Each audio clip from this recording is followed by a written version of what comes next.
दोस्तों यहाँ पे पहला क्वेश्चन है। यहाँ पे आपको क्या करना है, यहाँ पे जो आपको डिफरेंशियल इक्वेशन है ना, आपको यहाँ पे इसकी कोटि बताना है। यहाँ पे आपको इसका क्या करना है, ऑर्डर बताना है कि क्या होगा। ठीक है, तो आप सभी लोग बताइए दोस्तों इसका आंसर क्या हो सकता है। बहुत इजी क्वेश्चन है दोस्तों, आप सभी लोग देख लीजिए, इसके बाद बताइए। होपफुली दोस्तों आप सभी लोग ने सही देखा होगा। यहाँ पे इसकी इक्वलिटी क्या है, एक ही है। आप सभी लोग देख पा रहे होंगे, यहाँ पे कोई घात वगैरह नहीं है, तो यहाँ पे इसकी इक्वलिटी क्या रहेगी, एक रहेगी। कौन से ऑप्शन पे है, ऑप्शन डी यहाँ पे इसका करेक्ट आंसर है। आप सभी लोग समझ गए ना, इस तरह से आपको इसे सॉल्व करना था। अब यहाँ पे आप क्वेश्चन नंबर सेकंड पे जाते हैं। क्वेश्चन नंबर सेकंड पे क्या है दोस्तों, आपको इसका मान बताना है। कैसे आप सभी लोग बताएंगे दोस्तों, आपको क्या करना है, बस आपको इसे सॉल्व कर देना है। आप सभी लोग को मैट्रिक्स सॉल्व करते तो आती है ना, बस आपको इसे सॉल्व करना है, इसका आंसर आ जाएगा। तो चलिए कर देते हैं। तो सबसे पहले क्या करेंगे दोस्तों, सबसे पहले इसका इसके साथ मल्टीप्लाई होगा, तो यहाँ पे मैं क्या कर देता हूँ, साइन 10 × cos 80। ठीक है, कोई दिक्कत वाली बात नहीं है। इसके बाद यहाँ पे माइनस आएगा। ठीक है, माइनस आएगा, आपको ये तो पता होगा। इसके बाद इसका इसके साथ मल्टीप्लाई होगा, तो यहाँ पे मैंने लिख दिया -cos 10, ये मैंने यहाँ पे कर दिया, और यहाँ पे कर दिया मैंने sin 80। क्लियर है, कोई दिक्कत वाली बात नहीं है। अब आप सब लोग को क्या करना है दोस्तों, आप सभी लोग को एक फॉर्मूला दिख रहा होगा। कौन सा फॉर्मूला दिख रहा होगा दोस्तों, आप सभी लोग ने एक फॉर्मूला पढ़ा होगा, sin a + b। sin a + b बराबर क्या होता है, sin a cos b plus cos a sin b। ये वाले फॉर्मूले को पढ़े हैं ना, बस यहाँ पे माइनस का यूज करना है, बस इतने ही यहाँ पे यूज है, बाकी तो सब कुछ सही है। ठीक है, माइनस का भी यूज नहीं कर रहे हैं, तो यहाँ पे प्लस तो हो ही रहा है। ठीक है, इस तरह से आपको इसे यूज करना है। ठीक है, तो अपना यहाँ पे मतलब क्या रहेगा, a + b से रहेगा।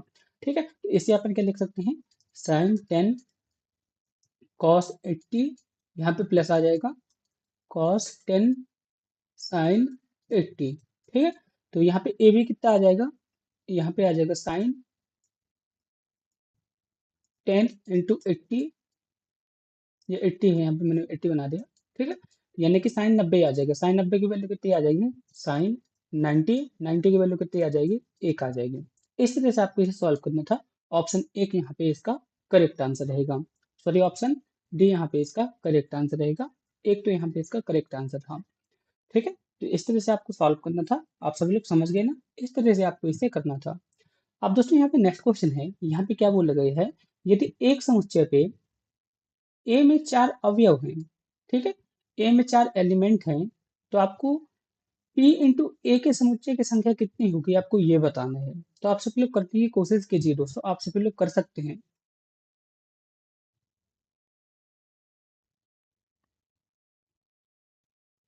ठीक है, तो सबसे पहले हम यहाँ पे क्या लिखते हैं दोस्तों, जो सेट ए है ना, सेट ए के एलिमेंट की संख्या, सेट ए के एलिमेंट की संख्या कितनी है, यहाँ पे 4 है। आप सभी लोग देख ही सकते हैं, यहाँ पे 4 बता दिया गया है। कोई दिक्कत है, कोई दिक्कत वाली बात नहीं। अब दोस्तों यहाँ पे क्या करते हैं अपन, यहाँ पे क्या आएगा, पी ए। ठीक है, जहाँ ए क्या है, ए पावर का ए घात का यहाँ पे क्या है, सेट है, सेट। ठीक है, में एलिमेंट की संख्या, तो पी ए में एलिमेंट की संख्या कितनी होगी, आप मुझे ये बताइए दोस्तों।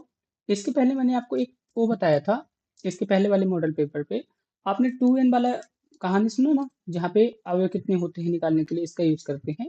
तो बस आपको यही यूज करना है। एन की वैल्यू यहाँ से कितने आ जाएगी, 4 आ जाएगी, तो यहाँ कितने आ जाएगी, 2 की पावर 4 आ जाएगी। क्लियर है, कोई दिक्कत वाली बात नहीं है। ठीक है, अब क्वेश्चन पे यहाँ पे क्या बोला था, ए इंटू पी ए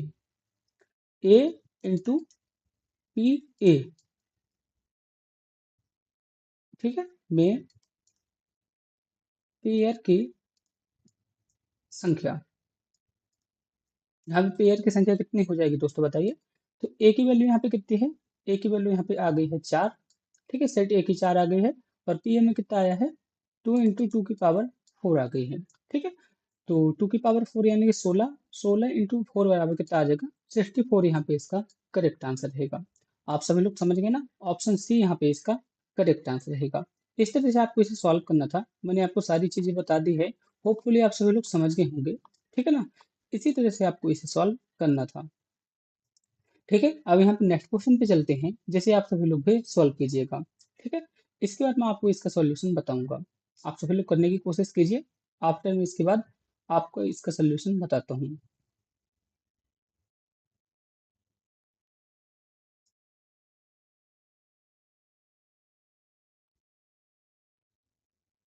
होपफुली आप सभी लोग कर रहे होंगे।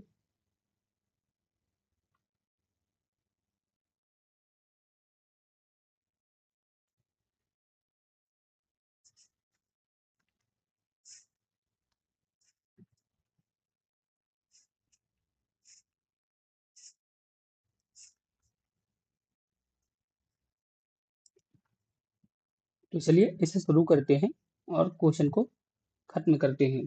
दोस्तों, आप सभी लोग ने पॉलिनॉमिकल थ्योरम पढ़े हैं ना, तो बस आपको यहाँ पे यह इसी का यूज करना पड़ेगा। आप सभी लोग ने ये वाले थ्योरम पढ़े होंगे, 1 - x की पावर n, ठीक है। यहाँ पे क्या होता है, nc0 -nc1, यहाँ पे x आ जाएगा। फिर इसके बाद ये बढ़ता चलेगा, nc2 x² -nc3 x³ इस तरह से ये जाता जाता जाता जाता है सीधा, तो यहाँ पे n की पावर वन, -1 की पावर n, और यहाँ पे रहेगा nCn, इस तरह से रहता है, ठीक है। तो दोस्तों अपन यहाँ पे क्या करते हैं, x की जगह अपन क्या करते देते हैं, x की जगह यहाँ पे x की जगह अपन यहाँ पे हम 1 रख देते हैं, और n की जगह यहाँ पे क्या कर देते हैं, 8 कर देते हैं, तो बस आपका सॉल्यूशन आ जाएगा, ठीक है। तो करते हैं दोस्तों यहाँ पे, तो मैं यहाँ पे लिख देता हूँ 1 - 1, यहाँ मैंने 8 कर दिया, ठीक है। तो यहाँ पे कितना आ जाएगा, 8c0, 8c0, यहाँ पे माइनस रहेगा एक second,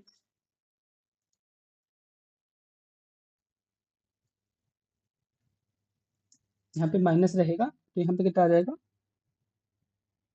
8c1 +8c2 dash dash dash 8c8, इस तरह रहेगा। तो और इसकी वैल्यू कितनी आ जाएगी, 0 आ जाएगी, क्योंकि दोस्तों आप यहाँ पे देख पा रहे होंगे 1 - 1 बराबर 0, 0 की पावर 8 करेंगे तो 0 ही आएगा, ठीक है। इस तरह से आपको इसे सॉल्व करना था, तो ऑप्शन बी यहाँ पे इसका करेक्ट आंसर है, ठीक है। तो आप सभी लोग समझ गए ना, इस तरह से आपको इसे सॉल्व करना था। अब यहाँ पे क्वेश्चन नंबर 5 पे आते हैं, आप सभी लोग क्वेश्चन नंबर 5 को सॉल्व करने की कोशिश कीजिए, बहुत अच्छा क्वेश्चन है, ठीक है। तो चलिए इसे भी सॉल्व कर लेते हैं, ठीक है। तो आपको यहाँ पे क्या लिखना है दोस्तों, यहाँ पे आपको लिखना है, यहाँ पे आपको लिखना है दोस्तों, एडजॉइंट ए, एडजॉइंट ए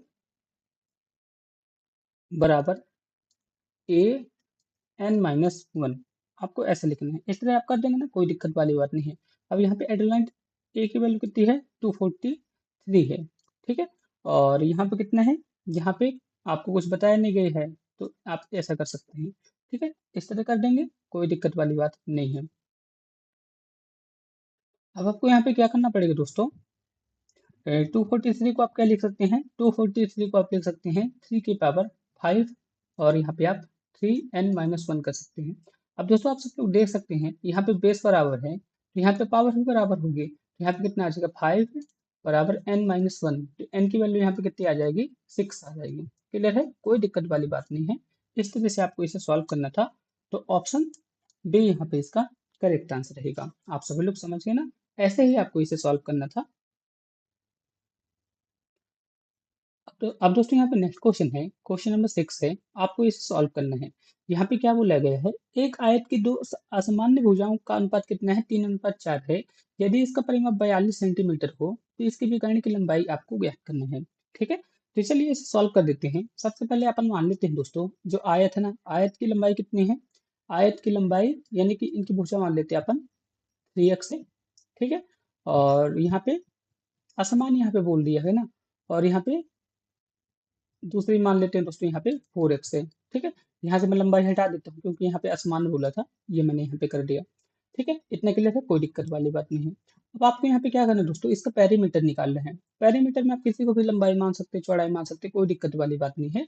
मैंने यहाँ पे आयत की दो असमान भुजाएं थी ना, तो यहाँ पे क्या था, 3 अनुपात 4 था, तो मैंने मान लिया कि 3x है, एक 4x है। कोई दिक्कत है? कोई दिक्कत नहीं है।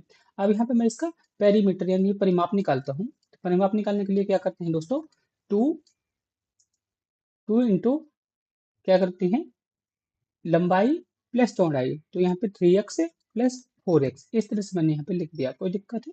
कोई दिक्कत नहीं। तो यहाँ पे कितना आ जाएगा, आप सभी लोग बताइए दोस्तों। यहाँ पे जब मैं इसे सॉल्व करूंगा तो कितना आ जाएगा, 7 आ जाएगा, 7 दूनी 14 आ जाएगा, 14 यहाँ पे आ जाएगा। लेकिन दोस्तों यहाँ पे इसका परिमाप कितना बता दिया गया है, 42 बता दिया गया है, 42 बता दिया गया है। तो एक्स की वैल्यू यहाँ से कितनी आ जाएगी, एक्स की वैल्यू यहाँ से आ जाएगी 3। कोई दिक्कत है? कोई दिक्कत वाली बात नहीं।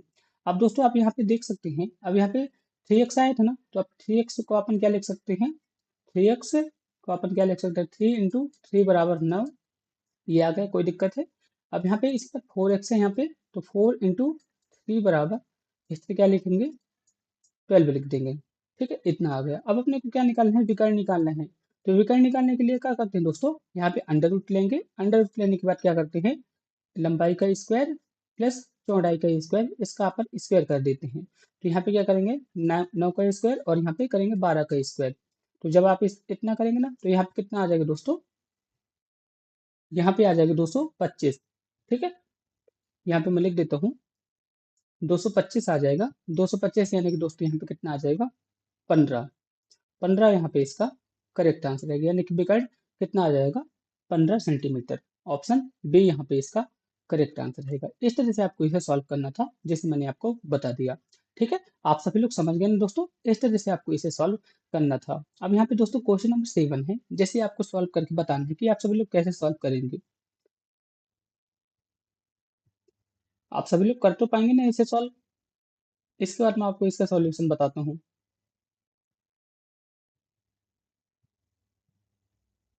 ठीक है, तो चलें इसे शुरू करते हैं।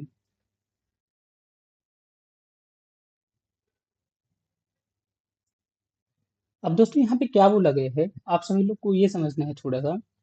आप लॉग, यहाँ पे 82 है ना, इसको आप क्या लिख सकते हैं, आप मुझे ये बताइए। यहाँ पे मैं डायरेक्ट इसे क्या लिख सकता हूँ दोस्तों, मेरे को इसकी वैल्यू पता नहीं है, हल के थ्रू मैं यहाँ पे डायरेक्ट लिख देता हूँ। यहाँ पे 82 है ना, तो इसे मैं 1/3 लिख सकता हूँ। ठीक है, इस तरह से मैं इसे लिख सकता हूँ। तो इतना क्लियर हो गया। इसी तरह से यहाँ पे जो लोग 9 3 है ना, इसे मैं यहाँ पे क्या लिख देता हूँ, log 3 9, इसे मैं यहाँ पे डायरेक्ट 2 लिख देता हूँ। ठीक है, इस तरह से मैं यहाँ पे डायरेक्ट कर रहा हूँ, बाकी आप सभी लोग को विधिवत सॉल्व करना है। ठीक है, जिसके फॉर्मूले मैं आपको दे दूंगा, उस तरह से आपको इसे सॉल्व करना है। यहाँ पे मैं टाइम थोड़ा सा कम लगे, इस वजह से यहाँ पे मैं डायरेक्ट सॉल्व कर रहा हूँ। तो यहाँ पे 2 कर दिया। इसके बाद भी मैंने यहाँ पे क्या बताई थी, 1/3 बताई थी। इसके बाद यहाँ पे log 3 9 के यहाँ पे कितने हैं, 2 है, तो यहाँ पे मैंने 2 कर दिया। ठीक है ना, और यहाँ पे 1/3 तो पहले से ही है। ठीक है, तो यहाँ पे 0 आ जाएगा इस तरह से। ठीक है, इस तरह से आप इसे डायरेक्ट सॉल्व कर सकते हैं। लेकिन दोस्तों आप सभी लोग को समझ तो आया नहीं है, तो एक बार मेरे को फिर से बताना पड़ेगा पूरे फॉर्मूले के साथ। तो चलिए मैं आपको फिर से बता देता हूँ, कोई दिक्कत वाली बात नहीं है। ठीक है, तो चलिए शुरू से बता देता हूँ मैं आपको फिर से एक बार।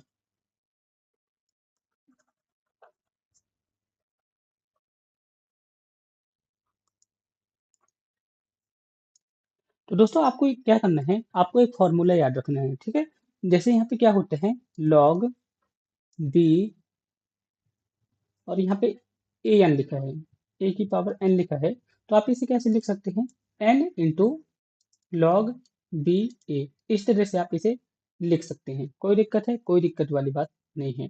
इस तरह से आपको इसे लिखना है। ठीक है, इतना क्लियर है। इसी तरह से दोस्तों यदि यहाँ पे ये ऐसा आ जाता है, log b की पावर n, ठीक है, और यहाँ पे a लिखा है, तो आप इसे कैसे लिख सकते हैं, 1/n log b a, इस तरह से आप इसे लिख सकते हैं। ये दोनों फार्मूला आप सभी लोग नोट कर लीजिए। आप सभी लोगों ने नोट कर लिया ना। बस इसी का यहाँ पे यूज करना था और आपका आंसर आ चुका है।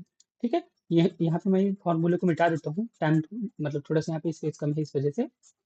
ठीक है, तो इन फॉर्मूले को आप सभी लोगों ने नोट कर लिया था ना। इसके बाद यहाँ पे मैं इसका यूज करूंगा तो इसका आंसर आप सभी लोग कर पाएंगे। ठीक है, तो दोस्तों यहाँ पे क्या है, जैसे यहाँ पे क्या है 2 log 2, यहाँ पे क्या है, यहाँ पे मैं लिख देता हूँ, जैसे यहाँ पे लिखा है 2 log 8 2 है। ठीक है, तो सबसे पहले मैं इसे क्या कर सकता हूँ, यहाँ पे क्या है 2 log 2 की पावर 3 और यहाँ पे मैंने लिख दिया 2। ठीक है, कोई दिक्कत वाली बात है, कोई दिक्कत वाली बात नहीं है, मैंने कोष्टक लगा दिया, आप सभी लोग कंफ्यूज ना हो तो इसलिए। ठीक है, इस तरह से मैंने इसे कर दिया।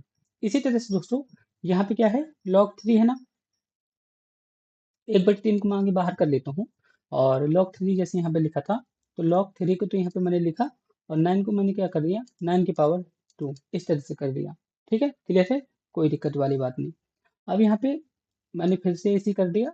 अब दोस्तों आपको क्या करना है, इसे वो करना है, सॉल्व करना है। ठीक है, तो जब आप इसे सॉल्व करेंगे तो यहाँ पे कितना आ जाएगा, यहाँ पे आ जाएगा 2 आ जाएगा, यानी कि इसकी पावर आगे आ जाएगी और यहाँ पे आ जाएगा log। ठीक है, और यहाँ पे 3 रहेगा और ये 3 रहेगा। इतना क्लियर है, कोई दिक्कत वाली बात नहीं। अब दोस्तों इसी तरह से इसमें भी होगा, यहाँ पे 2 आ जाएगा। ठीक है, 2 आ जाएगा और यहाँ पे जो ये वाला पार्ट है ना, ये इसमें कन्वर्ट हो जाएगा 1/2 पे, 1/2 पे कन्वर्ट हो जाएगा। तो यहाँ पे कितना कितना आ जाएगा मैं बता देता हूँ, यहाँ पे जो 1/3 वाला पार्ट है ना, ये इसमें कन्वर्ट हो जाएगा, इसमें 1/3 में कन्वर्ट हो जाएगा, जो अभी मैंने आपको फॉर्मूला बताया था उसी से। तो यहाँ पे कितना आ जाएगा log 2 और यहाँ पे 2 आ जाएगा। ठीक है, तो दोस्तों मैं आपको ये बता दूं, जहाँ पे वैल्यू सेम होती है ना, जैसे यहाँ पे log a और यहाँ पे a है तो इसकी वैल्यू 1 रहेगी।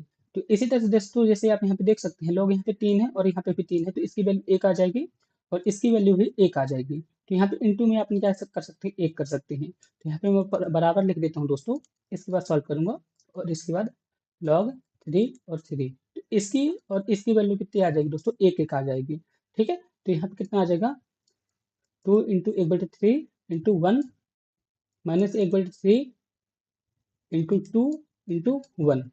ठीक है, तो आप सभी लोग देख सकते हैं दोस्तों, ये इस तरह से आएगा। मैंने आपको सारी चीजें बता दी दोस्तों, इस तरह से आपको सॉल्व करना था।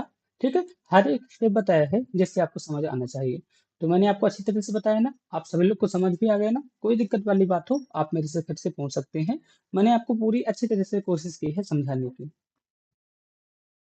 ठीक है, अब क्वेश्चन नंबर 8 है दोस्तों, आप सभी लोग इस क्वेश्चन को सॉल्व कीजिए, इसके बाद मैं आपको इसका सॉल्यूशन बताता हूँ।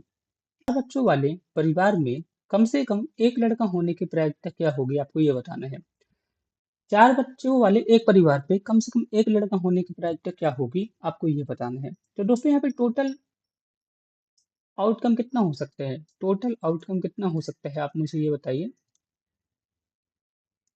टोटल आउटकम यानी कि संभावित परिणाम कितने हो सकते हैं, संभावित परिणाम कितने हो सकते हैं, आप मुझे ये बताइए। 2 की पावर 4, क्लियर है ना, 64 ही हो सकते हैं ज्यादा से ज्यादा ना, सॉरी 2 की पावर 4 यानी कि 16 ही हो सकते हैं ना ज्यादा से ज्यादा। ठीक है, ये हो गया।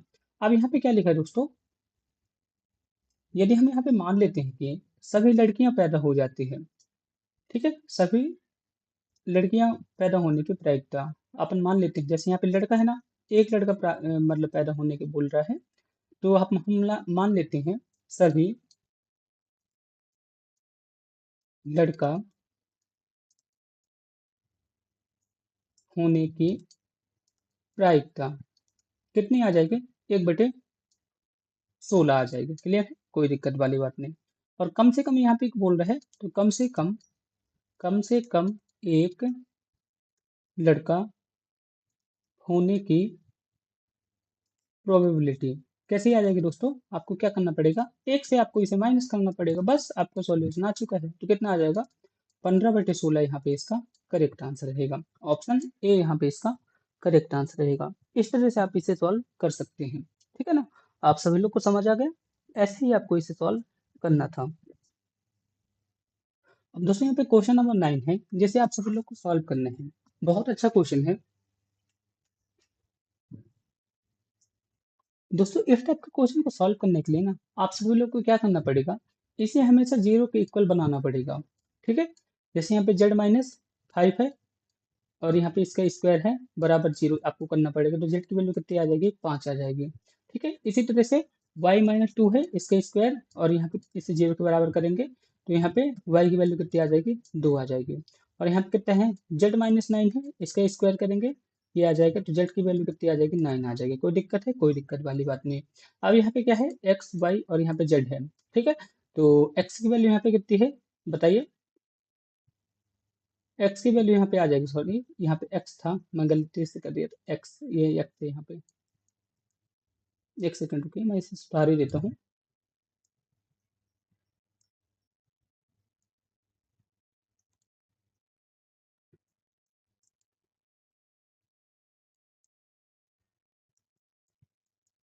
तो यहाँ पे x की वैल्यू कितनी आ गई, 5 आ गई। ठीक है, प्लस y की वैल्यू यहाँ पे कितनी है, 2 है, और माइनस z की वैल्यू यहाँ पे कितनी है, 9 है। तो यहाँ पे कितना आ जाएगा दोस्तों, यहाँ पे 7 आ जाएगा और यहाँ पे -9 है, तो यहाँ पे -2 यहाँ पे इसका परफेक्ट आंसर रहेगा।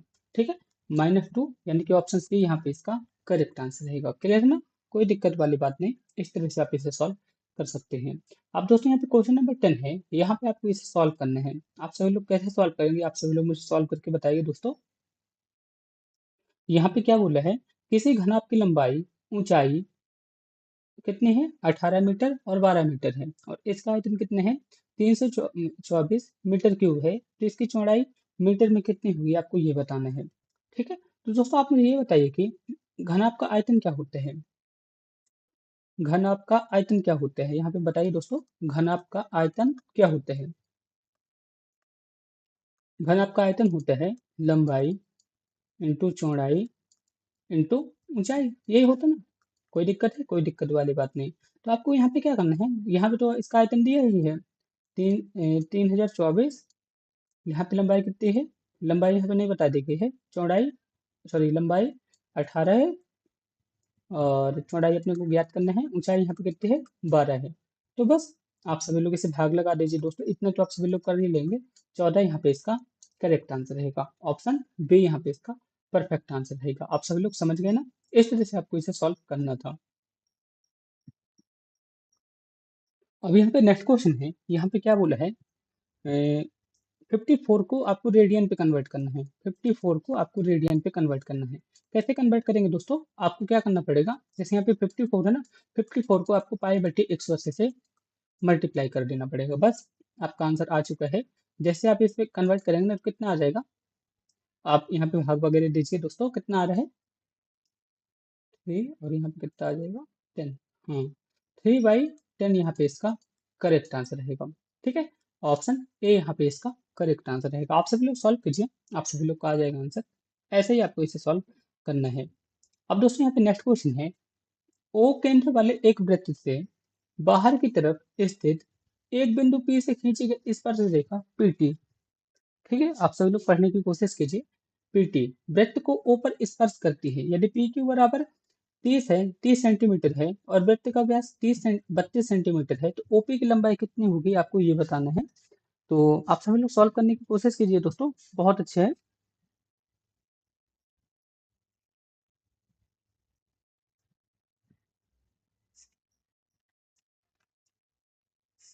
बताइए इसे कैसे सॉल्व करेंगे दोस्तों, थोड़ा सा टाइम आप सभी लोग ले सकते हैं, इसके बाद मैं आपको इसका आंसर बताऊंगा। ठीक है, तो चलिए इसे सॉल्व ही कर लेते हैं, आप सभी लोग तो कर नहीं रहे क्वेश्चन को। तो यहाँ पे क्या बताएगा, सबसे पहले तो इसे ऑप्शन से भी करने पाएंगे, थोड़ा सा यहाँ पे डायग्राम बनाना पड़ेगा। यहाँ पे एक सर्कल हो गया। ठीक है, यहाँ पे एक बिंदु पी है, बिंदु पी। ठीक है, यहाँ पे ओ वृत्त का केंद्र है, ओ वृत्त का केंद्र है, यहाँ पे मैंने ये बना दिया। ठीक है, पी से खींची गई स्पर्श रेखा, बिंदु पी है, पी से खींची गई स्पर्श रेखा वृत्त को क्यू पर स्पर्श करती है, क्यू पर स्पर्श करती है, और ये पीटी है टोटल। ठीक है, इतना हो गया, बस यहाँ पे यही बता दिया गया था। तो आपको ये बताना है कि ओपी की लंबाई कितनी होगी, ये बताया पूछा गया है यहाँ पे। ठीक है, तो कैसे निकालेंगे दोस्तों, सिंपल सा रूल है, आपको क्या करना है, पाइथागोरस थ्योरम में लगा दीजिए, बस आपका आंसर आ जाएगा उसमें से। ठीक है, आप तो यही कर सकते हैं ना। और- ठीक है ना, क्लियर है। अब दोस्तों यहाँ पे क्या है, पी क्यू की वैल्यू कितनी बता दी गई है, यहाँ पे 30 सेंटीमीटर बता दी गई है। 30 सेंटीमीटर पी क्यू की वैल्यू बता दी गई है। और यहाँ पे जो इसका व्यास है, यानी कि यहाँ से यहाँ तक की पूरी वैल्यू मैं यहाँ पे बना देता हूँ। यहाँ से यहाँ तक पूरी वैल्यू कितनी बता दी गई है, 32 बता दी गई है। तो यहाँ पे आपकी त्रिज्या कितनी हो जाएगी, 32 व्यास है, तो इसकी त्रिज्या कितनी आ जाएगी दोस्तों, 16 आ जाएगी। तो ये भी क्लियर हो गया। बस आपको कुछ नहीं करना है, त्रिज्या को लगा देना है। तो यहाँ पे मैं लिख देता हूँ दोस्तों, त्रिभुज क्यू ओ पी में, क्यू ओ पी में आपको क्या करना है, पाइथागोरस प्रमेय का यूज कर लेना है। ठीक है, पी क्यू का होल स्क्वायर आ जाएगा। ठीक है, इसके बाद क्या आ जाएगा दोस्तों, यहाँ पे आ जाएगा पी क्यू का होल स्क्वायर प्लस यहाँ पे क्या आ जाएगा, ओ क्यू का स्क्वायर बराबर यहाँ पे आ जाएगा ओपी का होल स्क्वायर। ठीक है, इस तरह से रहेगा। ठीक है, तो आप सभी लोग सॉल्व कीजिए दोस्तों। जैसे दोस्तों यहाँ पे पी क्यू की वैल्यू कितनी है, पी क्यू की वैल्यू यहाँ पे है 30, तो यहाँ पे मैंने 30 का स्क्वायर कर दिया। और यहाँ पे ओ क्यू कितना है, 16 है, तो यहाँ पे मैंने 16 का स्क्वायर कर दिया। ठीक है, तो जब आप सभी लोग इन्हें जोड़ेंगे ना, तो यहाँ पे ओपी की वैल्यू आ जाएगी। कितना कितना आ जाएगा दोस्तों, यहाँ पे 900 आ जाएगा, 900, और यहाँ पे 256 आ जाएगा। ठीक है, तो जब आप इन्हें जोड़ेंगे दोस्तों, तो कितना आ जाएगा, 1156 आ जाएगा। 1156, 1156 बराबर यहाँ पे ओपी आ गया, यानी कि इसकी वैल्यू कितनी आ जाएगी दोस्तों, 34। ठीक है दोस्तों, आप सभी लोग यहाँ पे पूछ रहे होंगे यहाँ पे व्यास और यहाँ पे त्रिज्या कितनी आ जाएगी। तो आप सभी लोग को ये तो पता है यहाँ पे व्यास कितना है, यानी कि डायमीटर यहाँ पे कितना है, 32 है। तो आर कितनी आ जाएगी दोस्तों, यहाँ पे 16 आ जाएगी। इस तरह से यहाँ पे मैंने लिखा था। ठीक है, तो यहाँ पे ओपी की वैल्यू कितनी आ जाएगी, 34 आ गई। इस तरह से आपको इसे सॉल्व करना था, मैंने आपको बता दिया। ठीक है, क्लियर है, कोई दिक्कत वाली बात नहीं है। अब दोस्तों यहाँ पे नेक्स्ट क्वेश्चन है, यहाँ पे आपको इसे सॉल्व करना है दोस्तों। यहाँ पे क्या बोला गया है, ट्रेन, यहाँ पे ट्रेन वाला क्वेश्चन है। 60 किलोमीटर प्रति घंटे की चाल से चलने वाली एक ट्रेन एक पोल को 1.5 मिनट में पार करती है, तो ट्रेन की लंबाई क्या होगी, आपको ये पता करना है। ठीक है, तो चलिए इसे सॉल्व कर लेते हैं। बहुत अच्छा क्वेश्चन है, चलिए 1 मिनट का काम है, सॉल्व करते हैं। यहाँ पे जैसे 60 किलोमीटर प्रति घंटे है ना, 60 किलोमीटर प्रति घंटा है, तो इसे क्या करते हैं दोस्तों, अपन इसे मीटर में कन्वर्ट करते हैं। मीटर में कन्वर्ट कैसे करेंगे दोस्तों, मीटर प्रति सेकंड पे कैसे कन्वर्ट करेंगे बताइए। इसमें 5/18 का मल्टीप्लाई कर देंगे, 60 × 5/18 इतना कर देंगे, तो ये मीटर में कन्वर्ट हो जाएगी। तो कोई दिक्कत है, कोई दिक्कत वाली बात नहीं है। ठीक है, तो आप सभी लोग इतना कर लेंगे। ठीक है, इसके बाद दोस्तों बात करते हैं यहाँ पे टाइम कितना है। टाइम यहाँ पे कितना आ रहा है, 1.5 आ रहा है। कोई दिक्कत है, कोई दिक्कत वाली बात नहीं। अब यहाँ पे बात करते हैं दोस्तों, यहाँ पे ट्रेन की लंबाई की बात करते हैं ना, ट्रेन की लंबाई की बात करते हैं। तो सबसे पहले हम यहाँ पे क्या निकालते हैं, दूरी। दूरी बराबर क्या होता है दोस्तों, चाल, यानी कि स्पीड इंटू समय। और यहाँ पे जो दूरी रहेगी ना, यह लंबाई आ जाएगी ट्रेन की। यहाँ पे लिख देता हूँ लंबाई, ट्रेन की लंबाई। तो यहाँ पे कितना है दोस्तों, 60 × 5/18, और यहाँ पे मैंने क्या लिख दिया, 1.5। आप सभी लोग इतने तो सॉल्व कर लेंगे ना आप, कोई दिक्कत है, कोई दिक्कत वाली बात नहीं है।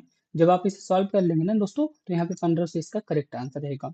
इस तरह से आपको इसे सॉल्व करना था, तो मैंने आपको बता दिया।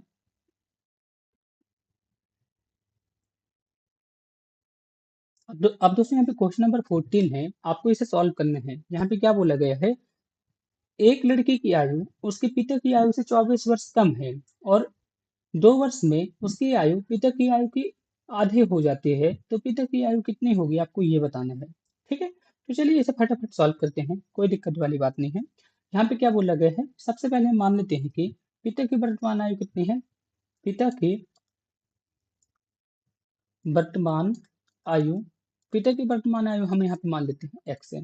ठीक है, कोई दिक्कत है, कोई दिक्कत नहीं। और लड़के की वर्तमान आयु को अपन मान लेते हैं यहाँ पे, लड़के की वर्तमान आयु, उसे अपन मान लेते हैं दोस्तों, कितना आ जाएगा, X - 24 सॉरी वर्ष आ जाएगा।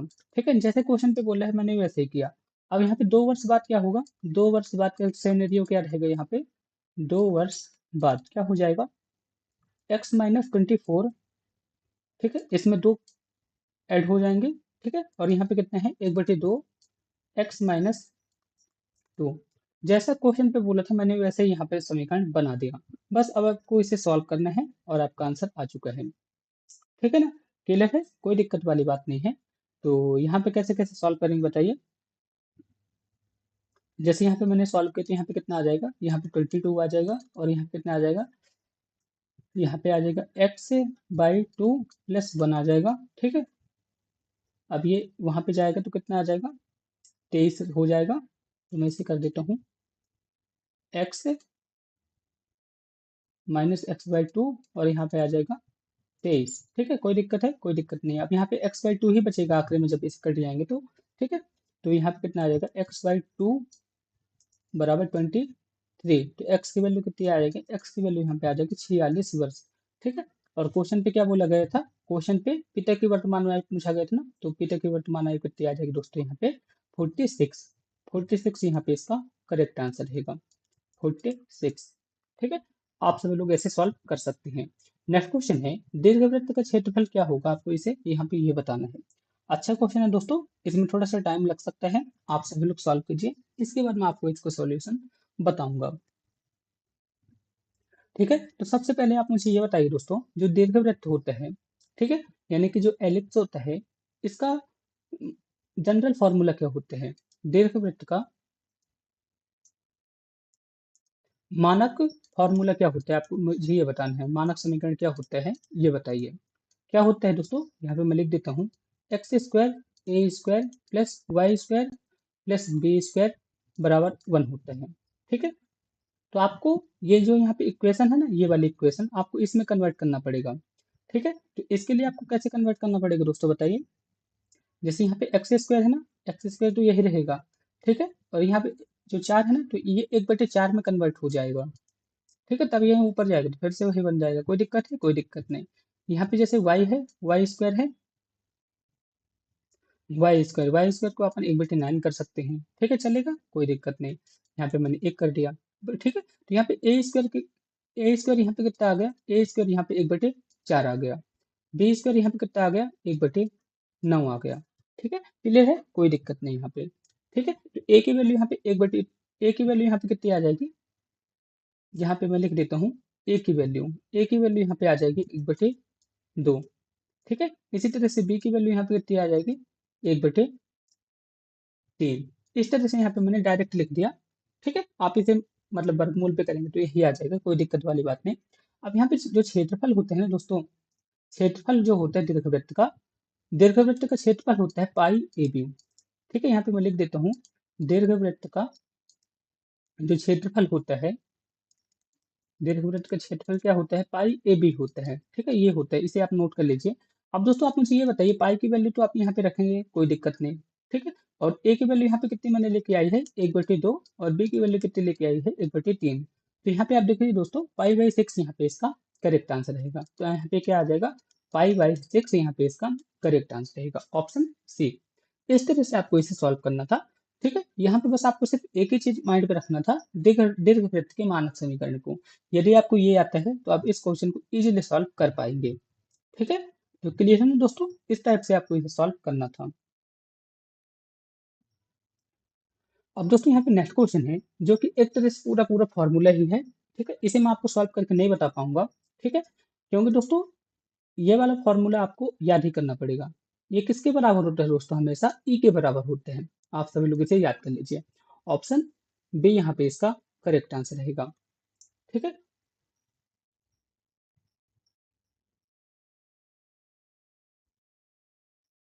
अब यहाँ पे दोस्तों नेक्स्ट क्वेश्चन है, जो कि ट्रिग्नोमेट्री का क्वेश्चन है, आप सभी लोग इसे सॉल्व कर सकते हैं। बताइए दोस्तों, आप सभी लोग इसे कैसे सॉल्व करेंगे। बाय ऑप्शन आप सभी लोग इसे सॉल्व कीजिए दोस्तों, बहुत जल्दी आंसर यहाँ पे आने वाला है।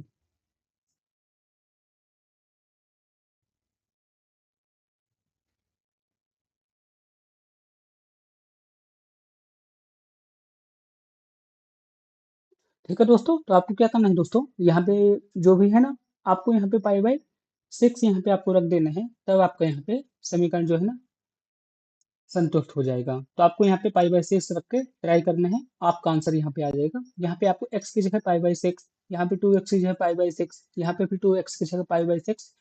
ठीक है, इस तरह आप कर लेंगे तो यहाँ पे आ जाएगा। ठीक है, क्लियर है, कोई दिक्कत वाली बात नहीं है। आपको वन बाई वन करके इसे आप देख सकते हैं कौन सा ऑप्शन यहाँ पे करेक्ट आंसर है। ठीक है, तो पाई बाई सिक्स आपको यहाँ पे रखना पड़ेगा, तब आपका आंसर यहाँ पे इसका करेक्ट आ जाएगा।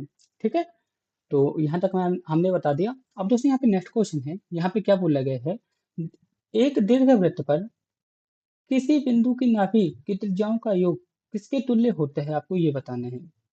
ठीक है, तो इसका करेक्ट आंसर क्या रहेगा दोस्तों, दीर्घ अक्ष की लंबाई के बराबर होता है। ठीक है, तो ऑप्शन बी यहाँ पे इसका परफेक्ट आंसर होगा, ऑप्शन बी यहाँ पे इसका करेक्ट आंसर रहेगा। नेक्स्ट क्वेश्चन है, यदि ए 3/3 अवयव है जिसके सभी अवयव एक हैं, तो ए स्क्वायर किसके बराबर होगा, आप मुझे ये बताना है। तो बताइए दोस्तों किसके बराबर होगा। जैसे यहाँ पे ए लिखा ना, यहाँ पे 3/3 लिखा है।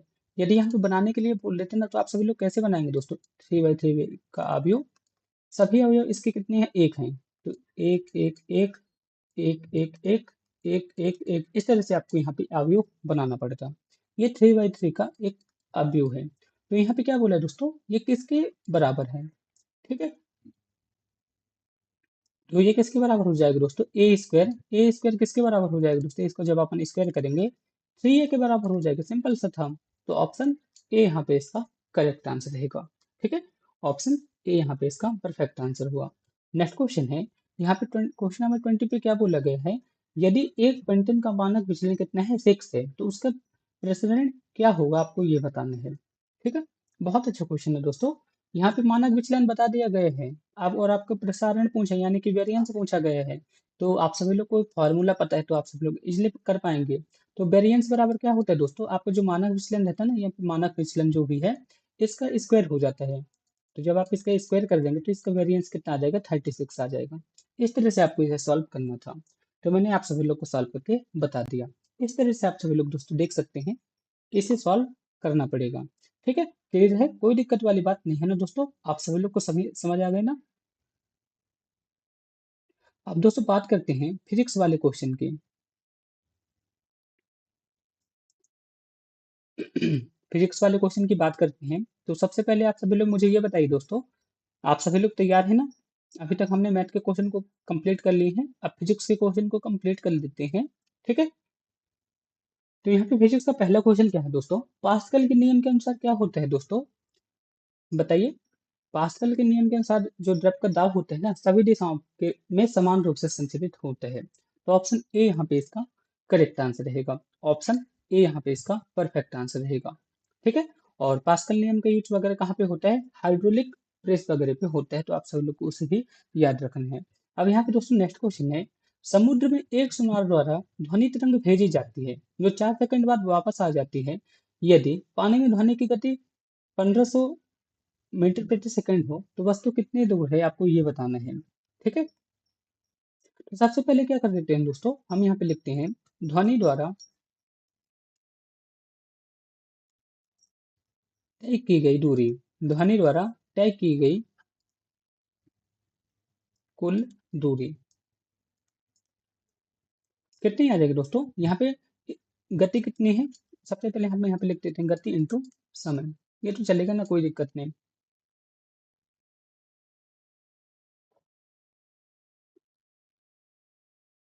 गति यहाँ पे कितनी है, 1500 की है, तो यहाँ पे मैंने 1500 लिख दिया, और यहाँ पे टाइमिंग कितने हैं, 4 है। ठीक है, तो यहाँ पे कितना आ जाएगा दोस्तों, 6000 मीटर आ जाएगा, कोई दिक्कत है, कोई दिक्कत वाली बात नहीं। ठीक है, अब यहाँ पे क्या बोल रहे हैं दोस्तों,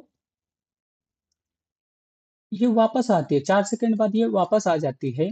ठीक है, वापस आ जाती है, तो यहाँ पे क्या होगा दोस्तों, वस्तु की दूरी क्या होगी, जबकि ये तो पूरी दूरी बता रही है दोस्तों, इसके बाद क्या होता है, 4 सेकंड बाद ये वापस आ जाती है, तो वस्तु की अभीष्ट दूरी कितनी आ जाएगी दोस्तों, वस्तु की अभीष्ट दूरी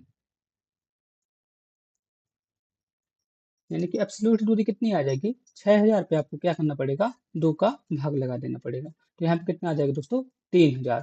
3000 यहाँ पे इसका करेक्ट आंसर रहेगा, 3000 मीटर, क्योंकि दोस्तों यहाँ पे जो मतलब ध्वनि है ना, टकरा के वापस आ जाती है, तो दोनों को यहाँ पे अपन काउंट कर लेते हैं, अपने को एक टाइम का काउंट करना है ना। इस तरह से रहता है। मैं एक बार आपको चित्र के थ्रू समझा देता हूँ। जैसे यहाँ पे ये पानी वगैरह भरा है, ठीक ठीक, और यहाँ पे एक वस्तु है। तो जब अपन यहाँ पे ध्वनि तरंगों को भेजते हैं ना, सोनार को भेजते हैं ध्वनि तरंग को, तो ये क्या करता है, दोनों इसे एक बारी काउंट कर लिया, और इसके बाद जब यहाँ फिर से रिटर्न आएगा, फिर से काउंट कर रहा है, तो यहाँ का 3000 और यहाँ का 3000, इस तरह से रहेगा ना। यानी कि 3000 आएगा, लेकिन दोनों को काउंट करके यहाँ पे बता दिया है 6000 को कुल दूरी थी। तो मतलब एक तरफ की दूरी कितनी आ जाएगी, यहाँ पे 3000 आएगी। इस तरह से आपको यहाँ पे सॉल्व करना था। अब दोस्तों यहाँ पे नेक्स्ट क्वेश्चन है, एक गेंद को 20 मीटर प्रति सेकंड के वेग से 30 डिग्री के कोण पर फेंका जाता है, तो इसका उड्डयन यानी कि हाई टाइम ऑफ फ्लाइट कितना होगा, आपको ये बताना है। उड्डयन काल कितना होगा, आपको ये बताना है। ठीक, अच्छा क्वेश्चन है दोस्तों। आप सभी लोग बताइए इसे आप सभी लोग कैसे सॉल्व करेंगे। यदि आपको इसका फॉर्मूला पता होगा तभी आप सभी लोग इसे सॉल्व कर पाएंगे, अदरवाइज आप सभी लोग इसे सॉल्व नहीं कर पाएंगे। ठीक है, तो यदि आपके पास फार्मूला है तो आप सभी लोग इसे सॉल्व कीजिए।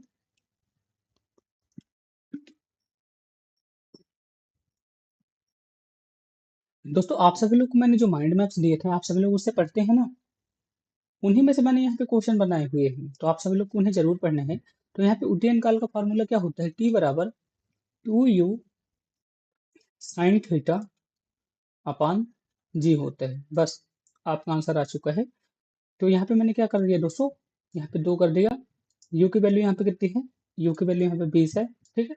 और यहाँ पे साइन 30 यहाँ पे कर दिया, ठीक है। और यहाँ पे जी की वैल्यू कितनी है, जी की वैल्यू यहाँ पे 10 है, तो यहाँ पे मैंने 10 कर दिया। तो यहाँ पे कितना आ जाएगा, 2 × 20, और यहाँ पे साइन 30 है, तो यहाँ पे 1/2 मैंने यहाँ पे कर दिया, ठीक है। और यहाँ पे 10 तो पहले से ही था। कोई दिक्कत है, कोई दिक्कत वाली बात नहीं।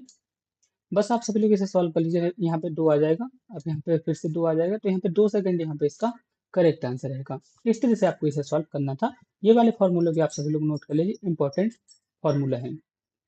अब यहाँ पे नेक्स्ट क्वेश्चन है, कार्बन 14 डेटिंग में यूज किया जाता है, क्योंकि इसका क्या होता है, आपको ये बताना है।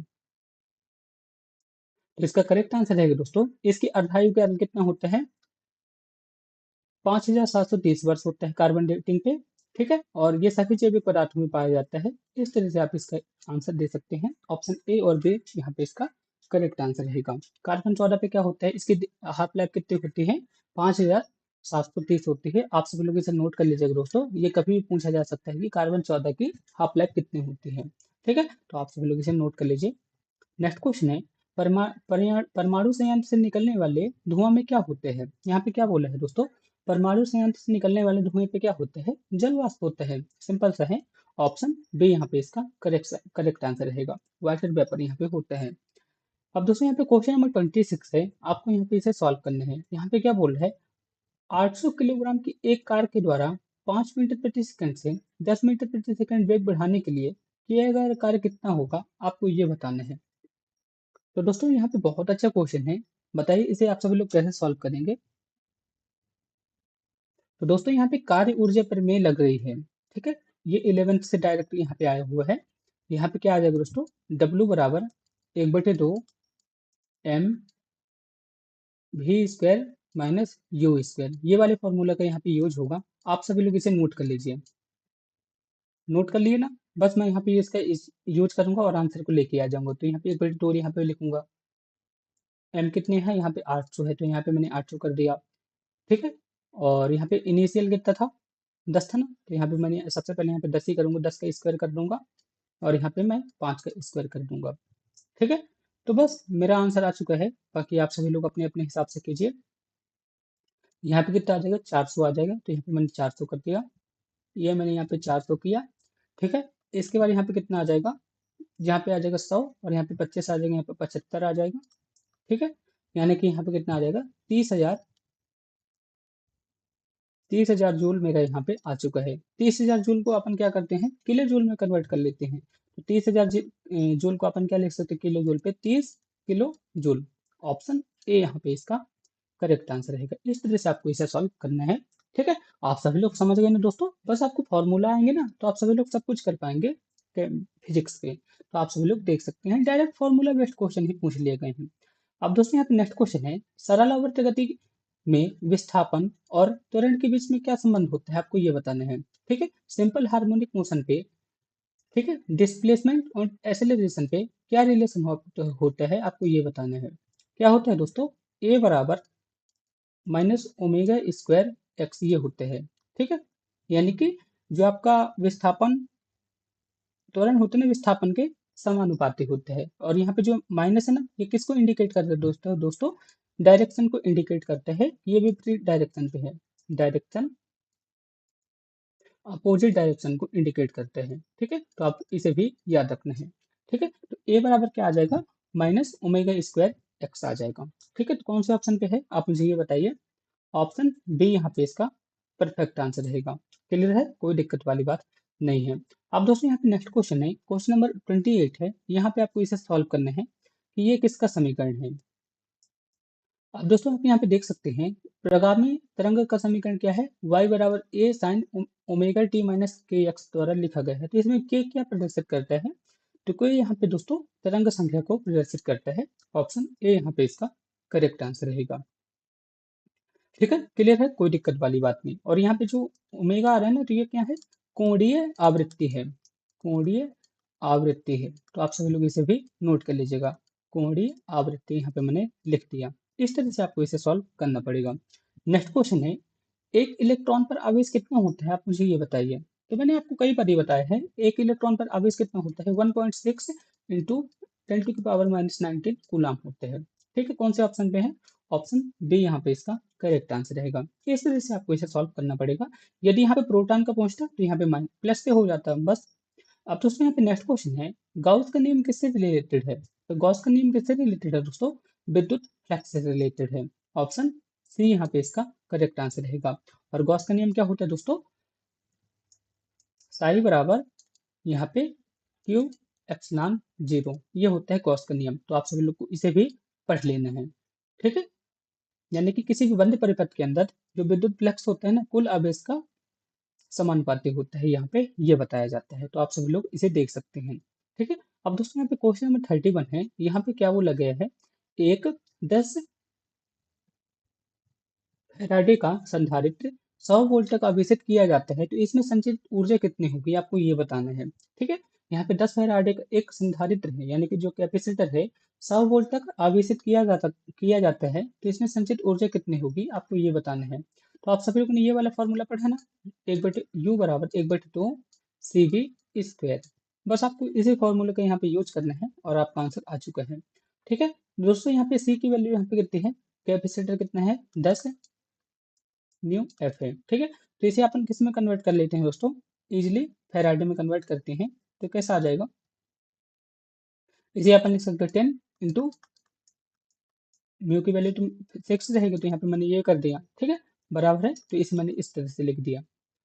यानी कि जो यहाँ पे म्यू है ना, म्यू की वैल्यू यहाँ पे मैंने 10⁶ होती है, ये मैंने यहाँ पे लिख दिया, बस और कुछ नहीं किया। और भी की वैल्यू यहाँ पे कितनी है, भी की वैल्यू यहाँ पे 100 है, तो मैंने यहाँ पे 100 कर दिया। तो यहाँ पे यू बराबर कितना आ जाएगा, एक बटे दो, सी की वैल्यू कितनी है, सी की वैल्यू 10 इंटू 10⁻⁻6, और यहाँ पे भी की वैल्यू कितनी है 100 है ना, तो यहाँ पे मैंने 100 का स्क्वायर कर देता हूँ। तो बस आप सभी लोग को इसे सॉल्व करना है। तो जब आप सभी लोग इसे सॉल्व करेंगे ना, तो कितना आ जाएगा, मैं इसे सॉल्व कर रहा हूँ दोस्तों।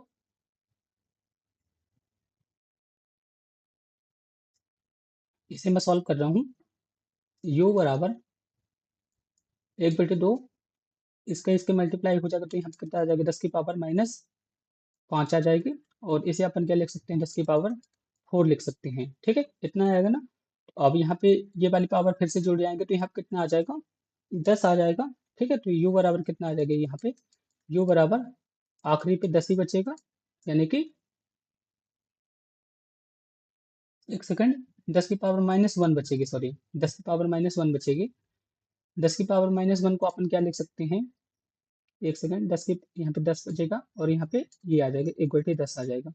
तो वो यहाँ पे आ जाएगा दोस्तों 0.005, यहाँ पे इसका करेक्ट आंसर रहेगा। 0.005 यहाँ पे जो इसका यहाँ पे इसका करेक्ट आंसर रहेगा। कैलकुलेशन आप सभी लोग कर सकते हैं दोस्तों, यहाँ पे मेरे से गलती हो सकती है, मैंने आपको बता दिया ऐप को ऐसा करना है।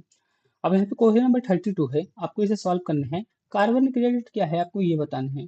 तो कार्बन क्रेडिट क्या है दोस्तों, कार्बन डाइऑक्साइड की उत्सर्जन की एक लिमिट है, ठीक है। तो ऑप्शन ए यहाँ पे इसका करेक्ट आंसर रहेगा। इस तरह से आपको इसे सॉल्व करना है, ठीक है। तो ऑप्शन ए यहाँ पे इसका परफेक्ट आंसर हुआ। नेक्स्ट क्वेश्चन है, यहाँ पे क्या है दोस्तों, निम्न में से कौन सी गैस तार जीवन काल बढ़ाने के लिए ताप डिब्बों में भरी जाती है। तो क्वेश्चन पे क्या है दोस्तों, मैं आपको सिंपल वे पे समझाता हूँ। आपके घरों पे जो बल्ब होते हैं, जो पहले आया करते थे पीले वाले बल्ब, उसमें टंगस्टन की वायर होती थी, फिलामेंट होता था। तो उसमें एक गैस भी भरी रहती थी, जैसे कि आपके पुराने जमाने वाली जो ट्यूबलाइट होती थी, जब आप उसे फोड़ते थे तो गैस फूटते थे तो आवाज आती थी। उसमें कौन सी गैस भरी होती थी दोस्तों बताइए। उसमें नाइट्रोजन भरी जाती थी या तो आर्गन गैस भरी जाती थी, ठीक है ना। तो ऑप्शन डी यहाँ पे इसका करेक्ट आंसर रहेगा। आप सभी लोग समझ गए, ऑप्शन डी यहाँ पे इसका करेक्ट आंसर रहेगा। नेक्स्ट क्वेश्चन है, निम्नलिखित में से किस प्रकार के दर्पण पे प्रकाश का पार्श्व व्युत्क्रमण होता है। पार्श्व व्युत्क्रमण होता है, आपको ये बताना है किस प्रकार के दर्पण पे होता है। तो इसका करेक्ट आंसर क्या हो सकता है दोस्तों बताइए। तो इसका करेक्ट आंसर रहेगा समतल दर्पण पे ऐसा होते हैं। ऑप्शन डी यहाँ पे इसका परफेक्ट आंसर हुआ। नेक्स्ट क्वेश्चन है, क्वेश्चन नंबर 35। यहाँ पे क्या बोला गया है, एक सेल का आंतरिक प्रतिरोध कितना है, 1 ओम है, और विद्युत वाहक बल कितना है, 2 वोल्ट है। यदि इनके टर्मिनल के बीच में 1 ओम का प्रतिरोध जोड़ा जाए तो परिपथ में धारा क्या होगी, आपको ये बताना है। तो चलिए इसे भी सॉल्व कर लेते हैं। तो इसके दोस्तों एक फॉर्मूला क्या होता है, आई बराबर ई एम एफ बटे R external plus R internal. External और इंटरनल इन दोनों को ऐड कर देते हैं तो आपका आंसर आ जाते हैं। ईएमएफ कितना है दोस्तों, यहाँ पे 2 है। एक्सटर्नल यहाँ पे कितना है दोस्तों, इंटरनल यहाँ पे कितना है, 1 है। तो यहाँ पे मैं तो एक बार में लिख दूंगा। और यहाँ पे एक्सटर्नल यहाँ पे कितना है, 1 है, ये भी 1 है और ये भी 1 है, तो यहाँ पे 1 ही आ जाएगा, ठीक है। तो 1 एम्पियर यहाँ पे इसका करेक्ट आंसर हुआ। ऑप्शन ए यहाँ पे इसका परफेक्ट आंसर हुआ।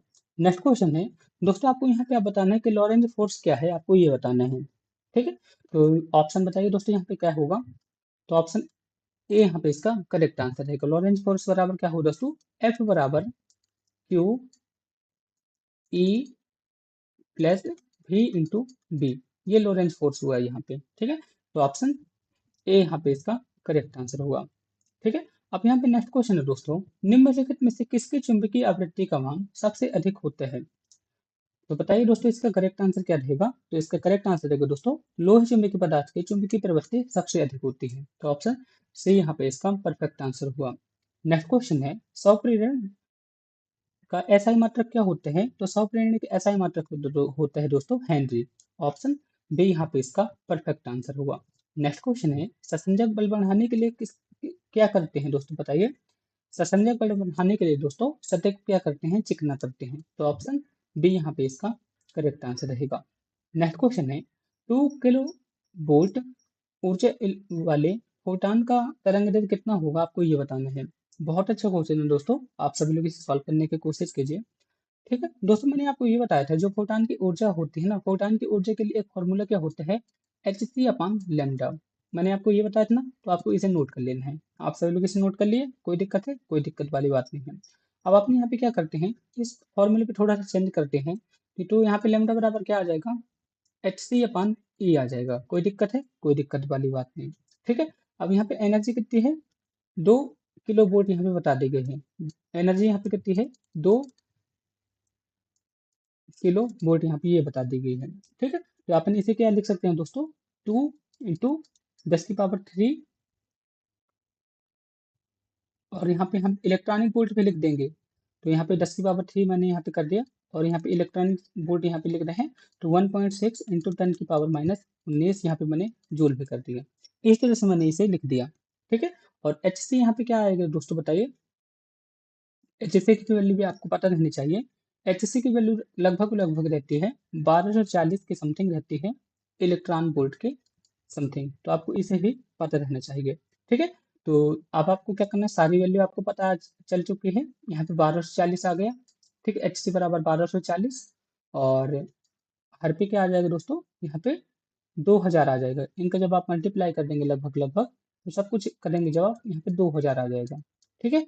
यहाँ पे मैं 2000 डायरेक्ट लिख देता हूँ, 2000 इलेक्ट्रॉन वोल्ट। ठीक, तो जब आप इसे इन पे भाग दे देंगे तो 0.62 नैनोमीटर यहाँ पे इसका करेक्ट आंसर रहेगा। ठीक है, ऑप्शन ए यहाँ पे इसका करेक्ट आंसर रहेगा। तो आप सभी लोग इसे कर लीजिएगा दोस्तों, इस तरह से आपको सॉल्व करना था, मैंने आपको ये बता दिया। ठीक है, आपको मैं यहाँ पे मेथड बता दे रहा हूँ, बाकी आप सभी लोग अपने मन से भी सॉल्व कर सकते हैं। ठीक है ना, इस तरह से आपको सॉल्व करना था। और प्रोसेस तो यही है दोस्तों, मैं सीधा सीधा बोलूँ, बाकी यदि आपको समझ आ रहा है तो अच्छी बात है, यदि आपको समझ नहीं आ रहा है तो आप सभी लोग के कॉन्सेप्ट में थोड़ा सा गलती है, आप सभी लोग कॉन्सेप्ट अच्छी तरह से पढ़िए। ठीक है, रिवाइज कीजिए, फिर आपको ये सारी चीजें समझ आने लगेगी। क्योंकि दोस्तों मैं आपको ये बता दूं, आपके जो पेपर है ना, आप टफ बनने लगे हैं, अब पहले जैसे पेपर नहीं रहेगा कि खाली थ्योरी वाले क्वेश्चन है, इस तरह के क्वेश्चन आते हैं। और पिछले साल इसी तरह का क्वेश्चन पूछा गया था, आप चाहें तो मैच कर सकते हैं, मैं आपको प्रीवियस ईयर क्वेश्चन पेपर भी दिया हूँ। ठीक है, तो आप सभी लोग को इस तरह पढ़ना ही पड़ेगा।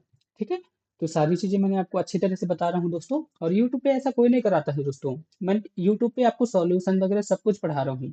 यूट्यूब पे क्या करेंगे, आपको कोई पेपर दे देगा, सॉल्यूशन नहीं कराएगा, यहाँ पे मैं सब कुछ करा रहा हूँ, अपने खुद का पढ़ा रहा हूँ, आप सभी लोग खुद देख रहे हैं, मैं खुद यहाँ पे मेहनत करके पढ़ा रहा हूँ, आपके लिए मेहनत कर रहा हूँ। और बाकी कोई नहीं करेगा, बाकी आप सभी लोग समझदार हैं, कोई भी के चक्कर पे कोई कुछ भी बोलेगा तो आप सभी लोग उनके पास जाते हैं, तो कोई नहीं, बाकी आप सभी लोग खुद समझदार हैं दोस्तों, इस तरह के जब आप क्वेश्चन करेंगे तभी आपका सिलेक्शन होगा। बाकी ढिंडोरा पीटने से नहीं होगा कि मैंने ये कर दिया वो कर दिया, बाकी आपको पढ़ना पड़ेगा ही। तो चलिए दोस्तों, इस क्वेश्चन को भी सॉल्व करते हैं, क्वेश्चन नंबर 41 है, आपको इसे सॉल्व करना है, बहुत अच्छा क्वेश्चन है।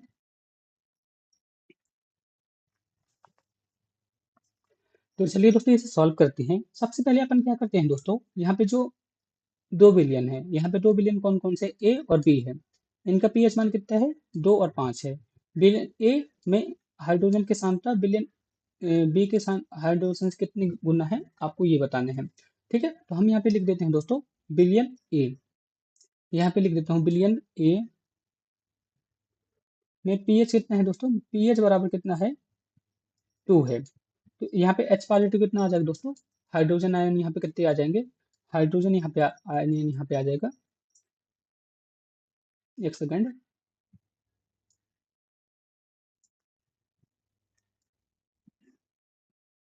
तो हाइड्रोजन यहाँ आयन यहाँ पे आ जाएगी 10 की पावर -2 एम आ जाएंगे। ठीक है, क्लियर है, कोई दिक्कत नहीं। इसी तरह से जो आपको बिलियन 2 है, ठीक है, इसमें पीएच कितने हैं दोस्तों, यहाँ पे 5 है, तो यहाँ पे हाइड्रोजन आयन कितने आ जाएंगे, यहाँ पे हाइड्रोजन आयन आयन आ जाएंगे 10 की पावर -5 एम। क्लियर है, कोई दिक्कत वाली बात नहीं। इतना क्लियर हो गया। अब दोस्तों आपको क्या करना है, दोनों का रेशियो निकालना है, ए अपन बी पे आपको इसका रेशियो निकालना है। ठीक है, तो यहाँ पे ए अपन बी का आपको रेशियो निकालना है, तो मैंने आपको क्या बताया दोस्तों, 2 की पावर -10 की पावर -2 और यहाँ पे 10 की पावर -5, इसे आप भाग कर दीजिए दोस्तों, आपका आंसर आ जाएगा। तो यहाँ पे कितना आ जाएगा दोस्तों, जब आप इसे भाग करेंगे तो आखिरी पे कितना आ जाएगा, जब आप इसे सॉल्व करेंगे 10 की पावर 3 आ जाएगा। ठीक है, 10 की पावर 3 यानी कि 1000 गुना यहाँ पे इसका करेक्ट आंसर रहेगा। इस तरह से आपको इसे सॉल्व करना था। इतना बड़ा क्वेश्चन था, लेकिन मैंने इसे इजीली सॉल्व कर दिया और आप सभी लोग को समझ आ भी गया। नेक्स्ट क्वेश्चन है दोस्तों, यहाँ पे क्या है, निम्नलिखित में से कौन सा सबसे अच्छा अवशोषक है, तो बताइए इसका करेक्ट आंसर क्या रहेगा दोस्तों, सक्रिय काष्ठ कोयला यहाँ पे इसका करेक्ट आंसर रहेगा। ठीक है, ऑप्शन बी यहाँ पे इसका करेक्ट आंसर रहेगा, एक्टिवेटेड चारकोल यहाँ पे इसका करेक्ट आंसर रहेगा, ऑप्शन बी यहाँ पे इसका परफेक्ट आंसर रहेगा। इसी तरह से आपको यहाँ पे पढ़ना पड़ेगा। दोस्तों यहाँ पे क्वेश्चन नंबर 43 है, यहाँ पे क्या है, निम्नलिखित में से कौन सा तत्व बहुपरमाणुक है, तो बताना है इसका करेक्ट आंसर क्या रहेगा, जिसमें बहुत सारे परमाणु हो, जैसे यहाँ पे सोडियम है, इसमें एक ही होगा, आर्गन पे एक ही होगा, सल्फर यहाँ पे बन रहा है दोस्तों, और यहाँ पे ऑक्सीजन बन रहा है, तो आपको ये बताना है कि यहाँ पे कौन सा बहुपरमाणुक है, आपको ये बताना है, पॉली एटॉमिक है। तो इसका करेक्ट आंसर रहेगा दोस्तों यहाँ पे सल्फर, क्योंकि दोस्तों सल्फर को आपने बहुत सारे रूप में देखा होगा, S6 S8, इस तरह से आपने देखा होगा, तो यहाँ पे क्या रहेगा दोस्तों, S2 S6, आपने कई बार देखा होगा इस तरह। यहाँ पे सल्फर यहाँ पे बहुपरमाणुक रहेगा। ठीक है, जो ऑक्सीजन है ना, द्विपरमाणुक यानी कि मोनो एटॉमिक है। अब यहाँ पे दोस्तों नेक्स्ट क्वेश्चन है, यहाँ पे आपको ये बताना है दोस्तों, निम्नलिखित में से कौन सा आयन सोडियम आयन का सम इलेक्ट्रॉनिक है, सोडियम आयन का सम इलेक्ट्रॉनिक आपको ये बताना है, तो बताइए इसका करेक्ट आंसर क्या होगा दोस्तों, सोडियम आयन का सम इलेक्ट्रॉनिक कौन सा है दोस्तों, आपको ये बताना है। जैसे सोडियम आयन है, ठीक है, सोडियम पे इलेक्ट्रॉन, सोडियम आयन यहाँ पे है, तो इसमें इलेक्ट्रॉनों की संख्या कितनी आ जाएगी दोस्तों, इलेक्ट्रॉन यहाँ पे कितने रहेंगे, सोडियम का परमाणु क्रमांक कितना होता है, 11 होते हैं। एक यहाँ पे पॉजिटिव चल रहा है ना, तो यहाँ पे आपको एक घटाना पड़ेगा, यानी कि 10 इलेक्ट्रॉन यहाँ पे है। तो आपको ये बताना है कि 10 इलेक्ट्रॉन इसमें से कितने होंगे, लिथियम है तो ये तो कट जाएगा। कैल्शियम का कितना होता है, 12 होता है, 12 में से 2 चले जाएंगे तो यहाँ पे 10 आएगा, गलत है। मैग्नीशियम का कितना होता है दोस्तों, मैग्नीशियम का शायद 14 होता है, 14 में से 2 चला जाएगा तो यहाँ पे 12, गलत है। ठीक है, तो बताइए इसका करेक्ट आंसर क्या हो सकता है।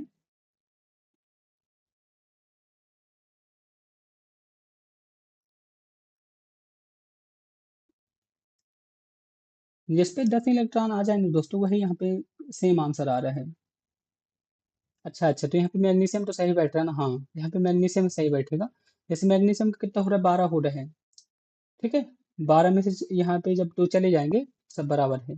ठीक है, मैग्नीशियम का परमाणु क्रमांक कितना होता है, 12, 12 में से 2 चले गए तो यहाँ पे कितने इलेक्ट्रॉन बचे, 2 बचे, तो ये सही है। तो यहाँ पे मैग्नीशियम यहाँ पे इसका करेक्ट आंसर रहेगा, तो ऑप्शन सी यहाँ पे इसका करेक्ट करेक्ट आंसर रहेगा, यानी कि सोडियम आयन का सम इलेक्ट्रॉनिक यहाँ पे क्या हुआ, Mg2 पॉजिटिव हुआ। ठीक है, तो आप सभी देख सकते हैं। नेक्स्ट क्वेश्चन है, निम्नलिखित में से कौन सी धातु कॉपर सल्फेट के कॉपर को एकत्र करने के लिए किया जाता है। ठीक है, कौन सी धातु कॉपर सल्फेट के विलयन से कॉपर को एकत्र करने के लिए किया जाता है, तो बताइए इसका करेक्ट आंसर क्या रहेगा दोस्तों।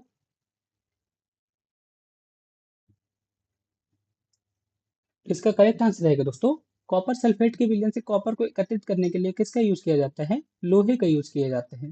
ठीक है, तो आप यहाँ पे देख सकते हैं आयरन का यूज किया जाता है। इसकी रिएक्शन क्या होती है दोस्तों, FeCuSO4, तो यहाँ पे क्या आ जाएगा दोस्तों, FeSO4 प्लस Cu आ जाएगी, ये आ जाएगा।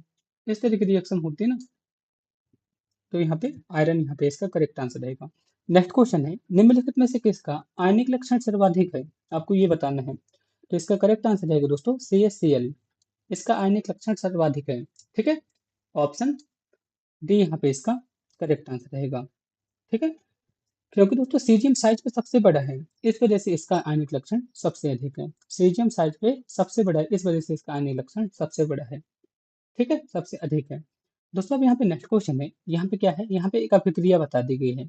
यहाँ पे आपको क्या करना है, सल्फर का ऑक्सीकरण अंक क्या होगा, आपको ये बताना है। तो क्या रहेगा, आप मुझे ये बताइए।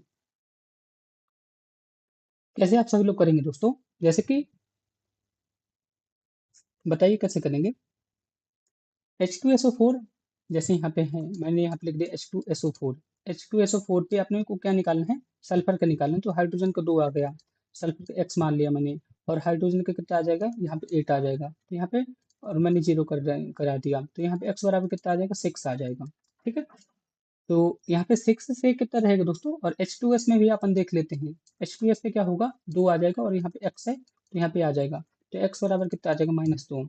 6 से 2 यहाँ पे इसका करेक्ट आंसर रहेगा। इस तरह से आपको इसे सॉल्व करना था, तो ऑप्शन ए यहाँ पे इसका परफेक्ट आंसर होगा। नेक्स्ट क्वेश्चन है, कौन सा भी कर्मक जिसके साथ एल्डिहाइड और कीटोन दोनों आसानी से अभिक्रिया कर लेते हैं, तो इसे क्या बोलते हैं दोस्तों, बताइए। ग्रिग्नार्ड अभिक्रिया बोलते हैं। ग्रिग्नार्ड अभिक्रिया मतलब दोस्तों RMgX। ठीक है, ये कीटोन के सेकेंडरी और थर्ड, मतलब सेकेंडरी और तृतीयक एल्कोहल दोनों के साथ क्रिया कर सकते हैं। ठीक है, अब यहाँ पे दोस्तों नेक्स्ट क्वेश्चन है, क्वेश्चन नंबर 49 है। यहाँ पे क्या बोल रहे हैं, खदानों के अधिकांश विस्फोट में मिश्रण किस में होते हैं, खदानों में जो विस्फोट होते हैं दोस्तों, उसमें कौन कौन से मिश्रण होते हैं, आपको ये बताना है। कौन कौन से मिश्रण होते हैं दोस्तों, मीथेन के साथ वायु होते हैं। ठीक है, तो ऑप्शन ए यहाँ पे इसका करेक्ट आंसर रहेगा। ठीक है, क्या बता रहा था, आइसोटोप के बारे में बता रहा था ना। आइसोटोप मतलब होता क्या है, जिसका एटॉमिक नंबर नंबर सेम रहे और मास डिफरेंट रहे, उसे बोलते हैं आइसोटोप। ठीक है, तो यहाँ पे कौन यहाँ पे रिप्रेजेंट कर रहा है दोस्तों, कार्बन, कार्बन प्रदर्शित कर रहा है। 6 14 ये जो है ना, ये आइसोटोप को रिप्रेजेंट कर रहे हैं। ठीक है, तो ऑप्शन डी यहाँ पे इसका करेक्ट आंसर रहेगा। इस तरह से आपको इसे सॉल्व करना था दोस्तों। तो इस मॉडल पेपर को मैंने आपको सॉल्व करा दिया। होपफुली आप सभी लोग को मैंने जितने भी क्वेश्चन सॉल्व कराए होंगे, सारे क्वेश्चन आपको समझ आ गए होंगे। फिर भी आपको जिस क्वेश्चन पे डाउट आता है, आप मेरे से कमेंट बॉक्स में पूछ सकते हैं, मैं आपको रिप्लाई उसका जरूर दूंगा। ठीक है।